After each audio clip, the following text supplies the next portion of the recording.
Tercer bloque de Plural traemos en este espacio, vamos a tratar de, iba a decir un tema nuevo, pero no es un tema nuevo, es un tema recurrente, es un tema que cada tanto aparece y que en realidad nunca termina de desaparecer, que es la estigmatización contra lo que un sector de nuestra sociedad llama planeros, contra los planes sociales y bueno, últimamente tomó mucho impulso nuevamente en la televisión nacional, conocemos los casos, y en el norte de la provincia un grupo de productores yerbateros tuvo la insólita idea, la insólita propuesta de pedirle al obispo de Iguazú que gestione ante el gobierno nacional la eliminación de los planes sociales porque ellos, los productores, no consiguen mano de obra, dicen, porque la gente no quiere trabajar.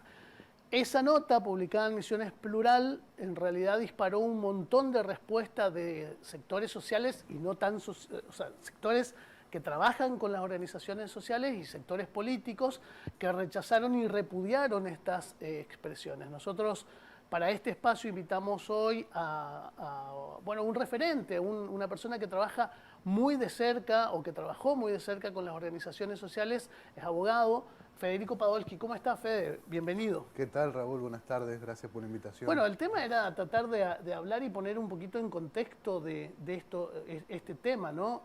Esta estigmatización permanente que hay contra estos sectores populares de otros sectores generalmente ligados a la producción o al campo acá en la Argentina. Sí, en primer lugar te diría que qué loco, digamos, hasta dónde hemos llegado como sociedad para que alguien se anime a hacer, como decías, esa insólita propuesta a la iglesia, ¿no? Que, digamos, ha tenido un montón de acciones en pos de ver cómo resuelve el tema de la pobreza, más la diócesis de Iguazú, emblemática en ese digamos, que sentido. ha tenido un montón de acciones para ver cómo abordar la problemática y cómo solucionar, digamos, que se hayan animado a esa cuestión y que la hagan pública. A mí me llama mucho la atención y verdaderamente entiendo que esto se enmarca en una gran propaganda nacional y mundial, te diría, donde más o menos le adjudican todos los problemas del país a los planes sociales, ¿no? Cuando en realidad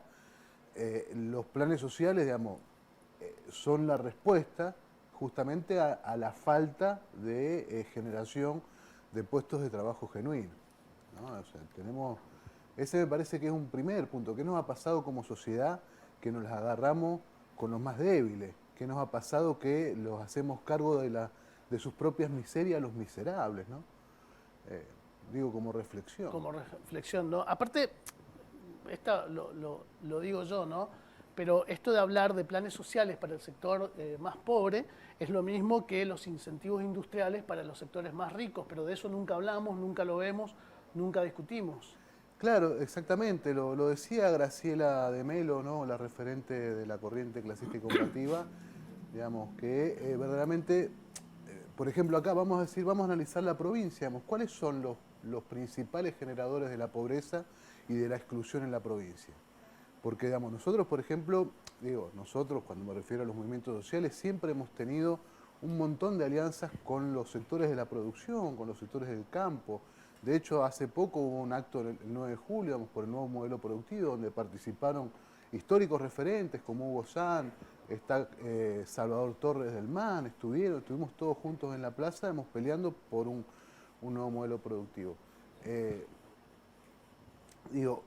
Lamentablemente, digamos, se genera esta situación de algún grupo de productores que en otros casos, además, por ejemplo, también dicen desembosadamente, no digo esto, digamos, pero dicen desembosadamente que, por ejemplo, necesitan seguir con el glifosato porque no pueden pagar mano de obra, ¿no? Exactamente. O sea, y vemos siempre el problema justamente en el más débil y no apuntamos por ejemplo, ¿quiénes son los principales beneficiarios de políticas ya sea de impositivas o de subsidios en la provincia?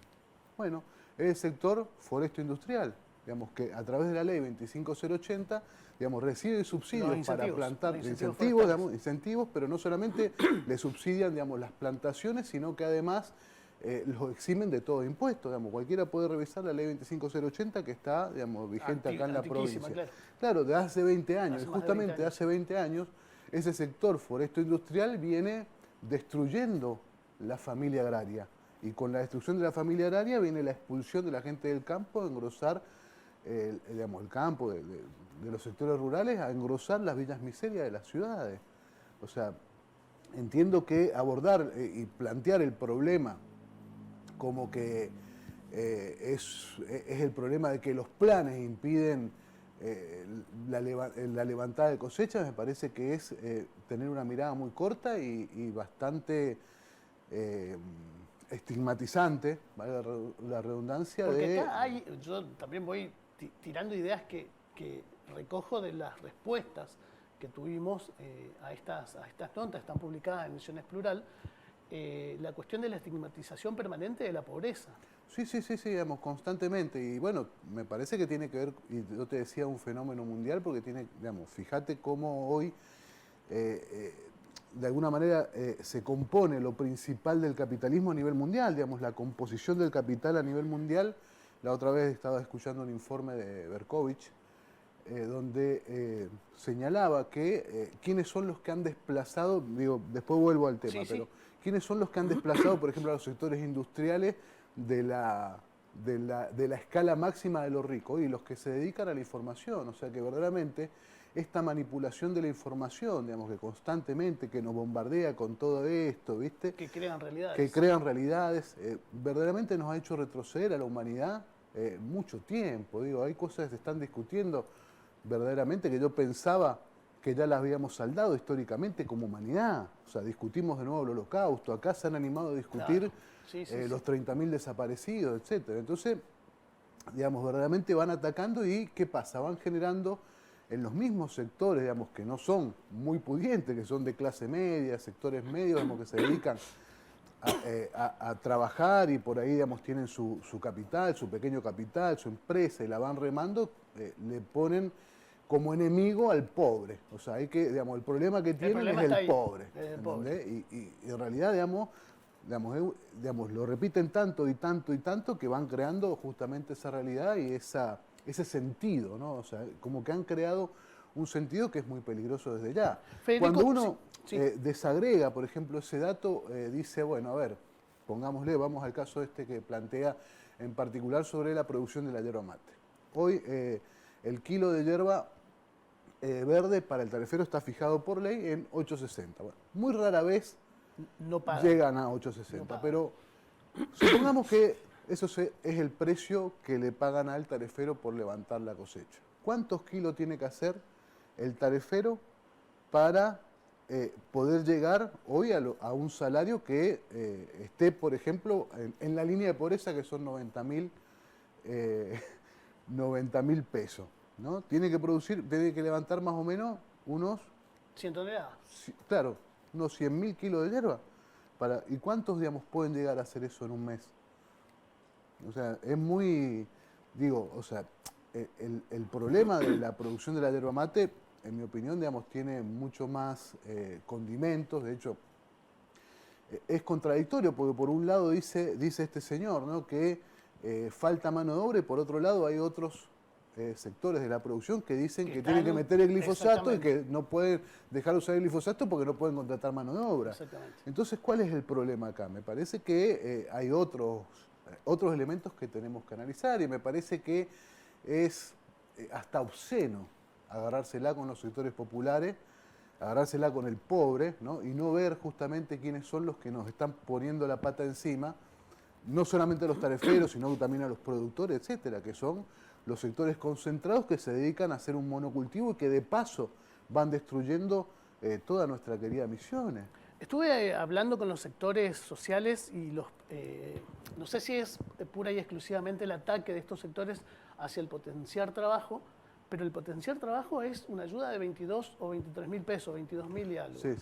¿Deja una persona de trabajar porque percibe 22.000 pesos? Jamás. De hecho, esos 20.000, 21.000 pesos, 22.000 pesos, en realidad es una minoría los que acceden a ese potencial trabajo, porque hay que decirlo, y constituye una pequeña base para después seguir haciendo la diaria, ¿no? Un colchoncito, claro. Un pequeño colchoncito para decir, bueno, tengo para comprar la harina, el aceite, digamos, pagar algunas cuestiones de la gurizada, pero ¿quién puede, digamos, cuánto sale hoy el costo de la vida. ¿Cuánto sale un kilo de pan? ¿Cuánto sale un litro de leche? ¿Un kilo de carne? Digamos. Estamos hablando de una cuestión de mera subsistencia, digamos. Es una mínima ayuda que digamos, recibe la gente, pero que va elaborándonos. Digamos, las organizaciones sociales me constan que a eso es potenciar trabajo en forma colectiva, ¿no? O sea, le sirve como colchón, pero le sirve también para trabajar en forma colectiva y empezar a tener emprendimientos productivos, que tendrían que ser mucho más apoyados también, yo entiendo, desde las políticas públicas. Otra parte de las respuestas, te voy contando, fue o tuvo que ver mucho con las organizaciones sociales saliendo a decir que en realidad sí trabajan. Los que reciben planes sí trabajan. Sí, sí. Miren acá nomás en Posada, los posadeños, digamos, tenemos una ciudad que está muy linda, hay que decir, ¿eh? Pero, digamos, hay que decir que gran parte de esa ciudad es limpiada, barrida, saneada, digamos, por las organizaciones sociales. Digamos, todas las mañanas vemos gente trabajando y eso no es por el potencial trabajo, son algunos convenios que han hecho distintas organizaciones con estamentos estatales para llevar adelante esos trabajos, ¿no? Que, por ejemplo, acá, digamos, mantiene una ciudad limpia y que la van dejando en orden, pero así te puedo señalar un montón de otras. Por ejemplo, en el interior hay mucha producción agraria, digamos, donde esas personas están intentando, por ejemplo, llevar adelante proyectos, unidades productivas, ya sea agrarias, digamos, con una pequeña industrialización, por ejemplo, de envasados. O sea, se está peleando, digamos, la pelean diariamente para la subsistencia, ¿no? Me parece, esto es lo que se llama lo que se llama la economía popular, ¿no? Pero verdaderamente es muy cuesta arriba, porque, digamos, la otra vez hubo una reunión de campesinos en la localidad de Oberá, de la agricultura familiar, y por ejemplo uno de los problemas que tienen estas pequeñas producciones es que no pueden llevar su producción al mercado, se les dificulta porque no existen, digamos, la infraestructura necesaria para que esos productos puedan ser procesados de alguna manera y llegue a la mesa, porque en general se dedican a producir alimentos, ¿no? Y llegan a la mesa de los misioneros, que sería algo muy, muy interesante, digamos, más en este contexto, ¿no? De una crisis global. Por ejemplo, Graciela decía que Misiones produce menos del 30% de los alimentos que consume. O sea, creo que hoy, digamos, lo que le tendríamos que pedir al obispo, ya para ir cerrando, es que nos ayude justamente a ver cómo, desde esos sectores, digamos, que por ahí están desplazados del mundo del trabajo, podamos ponernos a producir los alimentos que tenemos que consumir los misioneros en un contexto de crisis donde, por ejemplo, bueno, ahora, digamos, se ha solucionado en parte el problema energético del gasoil, por ejemplo, pero ¿qué pasaría, digamos, ante una posible crisis, que no estamos exentos con el momento de guerra que existe? ¿Qué pasaría si suponete el litro de gasoil pasa a ser el doble? O sea, ¿cuánto vamos a terminar pagando los alimentos si tenemos que traer el 70% o más del 70% de los alimentos que consumimos? Federico, muchísimas gracias. Gracias a vos, Raúl. Nosotros hacemos una pequeña pausa y seguimos con más Plural.